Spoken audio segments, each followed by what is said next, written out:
Segundo dados da CNDL, Confederação Nacional de Dirigentes Lojistas, e do SPC Brasil, Serviço de Proteção ao Crédito, a inadimplência no Brasil voltou a crescer no último ano. Em dezembro do ano passado, houve um aumento de 3,58% na quantidade de brasileiros nessa situação, em comparação com o mesmo período de 2022. Acompanhe os números na reportagem de Matheus Borges. O cenário revela que, atualmente, 40,35% dos brasileiros estão inadimplentes, o que corresponde a um total de 66,12 milhões de pessoas. Em média, cada consumidor negativado possuía uma dívida acumulada de mais de R$ 4.000 em dezembro do ano passado, mesmo com programas sociais, conforme explica Thalisson Souza, advogado especialista em direito bancário. Olha, o Desenrola Brasil ela é uma iniciativa do governo brasileiro que busca facilitar a renegociação de dívidas, oferecendo condições mais favoráveis aos devedores.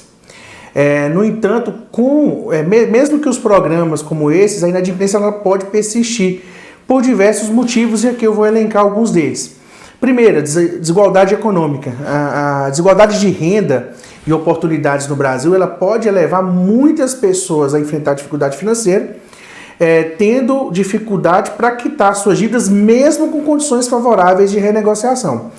De acordo com a Câmara de Dirigentes Lojistas de Patos de Minas, com base em dados do SPC e CDL Cobrança, 30% dos consumidores em 2023 foram incluídos no SPC. Em Patos de Minas, foram da faixa etária de 30 a 39 anos. 63% é a média das inclusões no ano passado, do sexo feminino. Em números inteiros, em 2023, foram negativados aproximadamente 13 mil CPFs e CNPJs no município, sendo que destes incluídos, após serem registrados ao longo do ano, 42% renegociaram ou pagaram suas dívidas no comércio patense. A alta no índice de inadimplência nacional ocorre em um contexto no qual as discussões sobre endividamento da população e taxas de juros elevados têm sido frequentes na pauta política. Olha, os juros no Brasil historicamente têm sido altos em comparação com muitos outros países.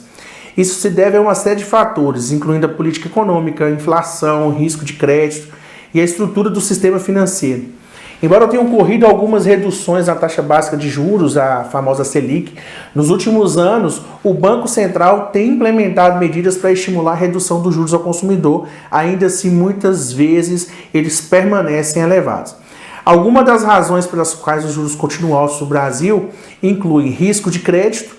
O Brasil historicamente tem um alto índice de inadimplência, o que aumenta o risco para os credores.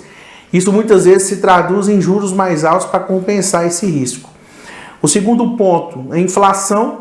A inflação tem sido historicamente um desafio para a economia brasileira.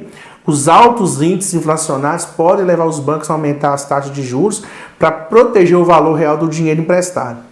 A nossa política monetária, as decisões do Banco Central sobre a taxa básica de juros, a Selic, tem um impacto direto sobre as taxas de juros praticadas no mercado. Mesmo com redução na Selic, os bancos podem não repassar integralmente essa redução para as taxas ao consumidor final.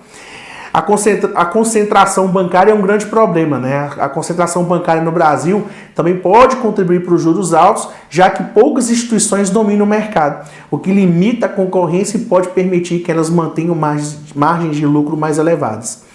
Com os custos operacionais, os bancos muitas vezes argumentam que os custos operacionais do Brasil são altos, o que também pode influenciar a taxa de juros que eles cobram. A situação levanta preocupações sobre o impacto econômico e social dessa realidade para os brasileiros e para a economia do país. Embora tenha havido esforços para reduzir os juros no Brasil, eles ainda permanecem altos em comparação com outros países, e várias razões estruturais e econômicas contribuem para essa realidade.